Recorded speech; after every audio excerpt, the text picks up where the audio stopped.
Hi, I'm Di with Sister Chicks Quilting, and welcome to my channel today. I'm going to be making two 3-yard quilts. And one of the best parts about 3-yard quilts, the fabric was like deeply discounted, $4.99 a yard. So the first 3-yard quilt cost me $15 for the top and the binding. The second one, I only had to buy 1 yard of fabric. I did pay $12 for it, but it matched everything that I had had in my stash for 100 years. So, 27 bucks, 2 quilt tops, not bad. Something else that really excites me about these quilts is that they are going to focus on the main fabric in each line, or what we call the focal fabric. These two quilt patterns are very cool because they both have an 8.5-inch block, and it shows off that focal fabric perfectly. Let me show you which patterns I'm using. They came from Front Porch Quilts. The first one is called 3-yard 4-patch. I'm struggling with the funky borders on the sides and not on the top. This is what it looks like right now. What do you think? That's what I thought too. I don't know if I'm just going to put a border all the way around it or go with the way the pattern says. We'll see. The second one is called 3-yard Topsy-turvy. Again, the patterns will be linked in the description below my video. But these two patterns are perfect to show off a focal fabric. Now, I have to make a disclaimer. On the 3-yard 4-patch, I goofed. I don't know what I was thinking or where my mind was, but it wasn't following the pattern. Because do you notice that there's 4 pieces of fabric in that quilt? Take another look. You can see it. However, the red and the green are each half a yard. I didn't do that on purpose. It was a happy accident. So the quilt is really 3 yards. It's just 2 full yards and 2 half yards. That's 3, right? Okay. I'm still struggling with the border. I'll figure it out by the end of the video. Here is the fun fabric that I'm using on the Topsy-turvy quilt. It's called Building Dreams by Jennifer Pugh, who made it for Wilmington Fabrics. This is obviously a cautionary tape, some maybe tire tracks or road lines, but it goes with the line. This is my focal fabric. Isn't this adorable? It has cranes, dump trucks, cement trucks, dump trucks, and backhoes, and it has the cityscape in the back. This is the piece that I'm going to cut my 8.5-inch squares out of for the quilt. And I'm really hoping, because it's a 1 yard, that I'm cutting here between my hands instead of here between my hands. Let's see how this works and get cutting. One last thing before I cut fabric. When I made this quilt, and I will put the link in, it was the quilt that I made in under 4 hours. Just barely under 4 hours. I was so excited about that time. I had no idea who the fabric was by because it was a gift to me. There were no tags or selvages on it. There were 4 viewers who knew who the designer was, and I would like to thank them for staying on their toes and knowing their fabric designers. Thank you, Martha Ruby, Joy Dixon, Quilts by Becky, and Julia Rayleigh. You all knew that this was Mama's Cottage by April Rosenthal. I also want to thank the following viewers for sending me cups of herb tea. It supports my channel, and I really appreciate it. Linda Lozier, thank you for the 3 cups of tea you bought me. And Pauline Mycock, you also bought me 3 cups. That's awesome. I appreciate it. Then Ruth Ward and Beth Navarre, I really appreciate buying me a cup of tea. All of that supports my channel. Then I found out that YouTube has started something called Super Thanks. And Lisa Nigerian, if I haven't thanked you already, thank you for sending me a super thanks. I really appreciate it. I've already squared up this fabric. This is the straight edge right here, and I am going to cut 8.5-inch strips. The pattern says I need 4 of them. And from that, we're going to cut the 8.5-inch block.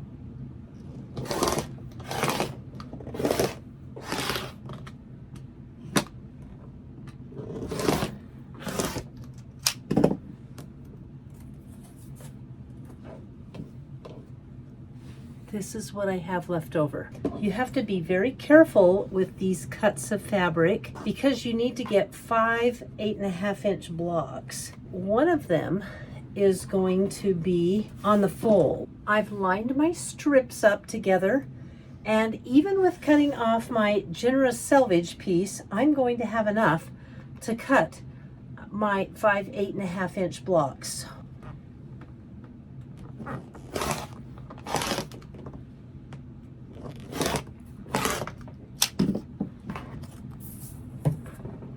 So from each strip, I get 4 this way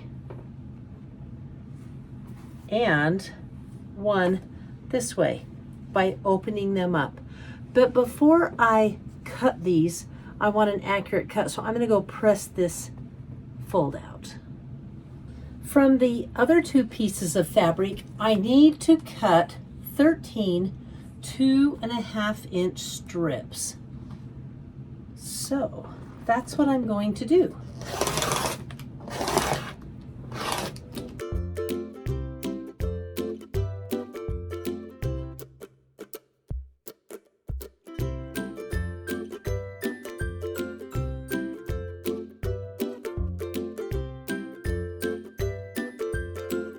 When you get your strips cut, it has you remove 6 of the strips for the scrappy binding. So I'm going to do that right now. Put those over here. And with the remainder, you cut them into 1 8.5-inch strip, 2 10.5-inch strips, and 1 12.5-inch strip. Let me show you how I do it to make it easy. Again, washi tape to the rescue. Do you see these little strips of tape right here? I have them numbered 1, 2, and 3. That's so I don't mess up when I cut them. What I do, I lay out my strip like so. So it's lined up. And the 8.5-inch strip, the 2 8.5-inch strips are, the 2 10.5-inch strips are the number 2. So this is the 8, the 10, and the 12. I'm going to go over here right next to the 10.5-inch line, and I want 2 of those, and boom, there's those 2. And I don't even have to think because of the tape that I have on my cutting table. What I'm doing on these blocks is I'm not even starching. They're larger. I have a seam here, or a fold here. I haven't even pressed that down. It doesn't matter because this is going to go together super easy. You do have to pay attention to your blocks if you're using directional fabric, and I am using directional fabric. So this is how I do it. I have 10 blocks like this and 10 blocks like this. And the difference, as you can see, is where the strips are located. That's really all you have to do with this quilt. It's super, super simple. I'm going to set up my table so all of these blocks are turned with this edge facing my machine, so I can pick it up and lay my strip down and just go to town and get them done.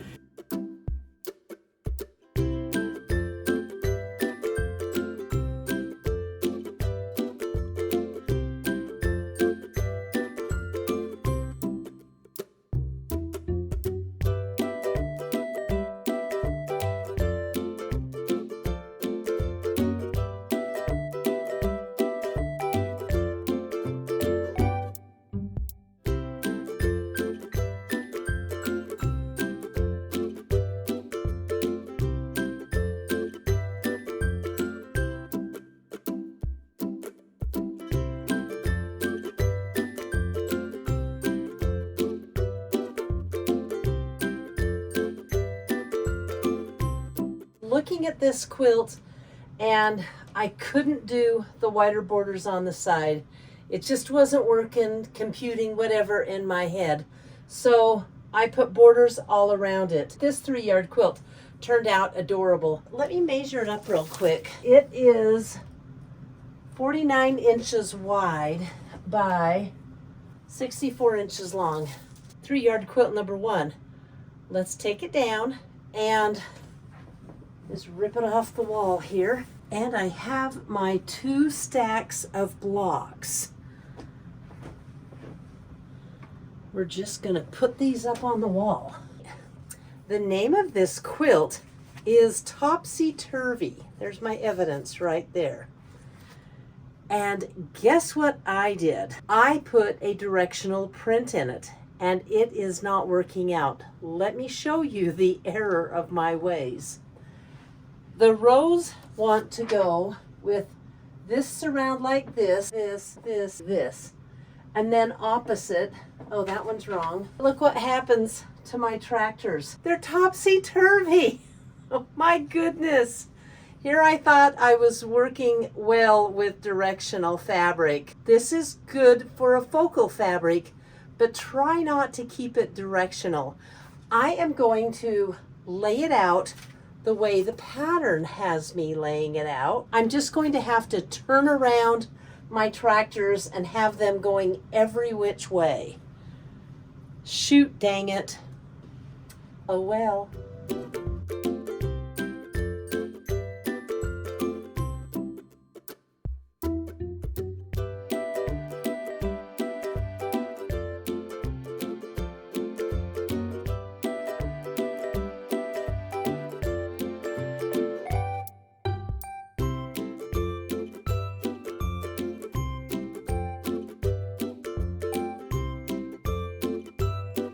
Did you see the tip? Pin it up so you can see. This is how the pattern has it laid out. I think it's adorable, and I'm okay with all of the vehicles being jumbled around because they're kind of topsy-turvy. I say this one's ready to be stitched up. I have the top 2 rows sewn together. Let me show you some little tricks. This block gets folded on top of this block and you sew them together here. And then you come to this seam and you can't match it up with this one because it is going to get folded right sides together on here. So I stick 2 pins in. They're going the same direction, and that's going to clue me in that those 2 seams go together and they're the right direction. Then this is how I've chosen to mark my rows on this quilt. Row number 1, always in the upper left-hand corner. Row number 2 gets 2 pins. And row number 3, 3 pins, 4 and 5, etc. There's no seams to match on the rows. I love it. So, as you can see, no seams. However, when I get to here, I'm going to have to match these seams here and here and here. But you know what I've done? I've got them pressed so I can nest them. I think this is going to be one of my favorite 3-yard quilts to sew, and it's going to show off fabric. Any focal fabric that I have will be gorgeous with this pattern. I would like to send some thank yous out to you. Dee Rossner, thank you. I adore your comments as much as you adore my videos. And Alita, Pamela Barlow, Linda Vickerson, Diane Kramer, and P-Bar all loved my music in the last video. Well, the engineer picks that music. I loved it too. It is my favorite music that we put on any of our videos. So thanks for liking it. Then Lynn Evans, Maria Wells, Wiley Cat, Sweet Cake, and Joe Kelly all want to see more long arming. Then I'll continue making videos with more long arming. It is mesmerizing, isn't it? I do love it. What I showed you was 2 free patterns. I'm going to link them below. They come from Front Porch Quilt Shop.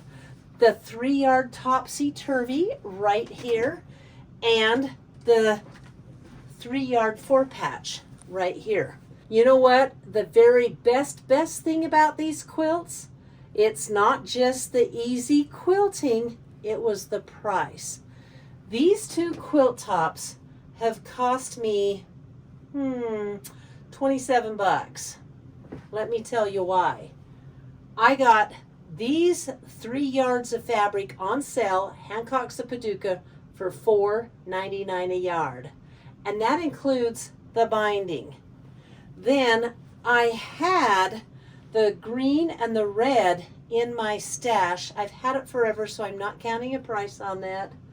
This was given to me, and I bought the Laura-Lee pups, and that cost me 12 bucks. So there's my $27. Not bad. I'm probably going to quilt them up with cuddle on the back because they're going to be for special little people in my life. Thank you for tuning in today. I really enjoyed having you along with me while I made these 3-yard quilts. Next week, it's July, 15th? It's the middle of July.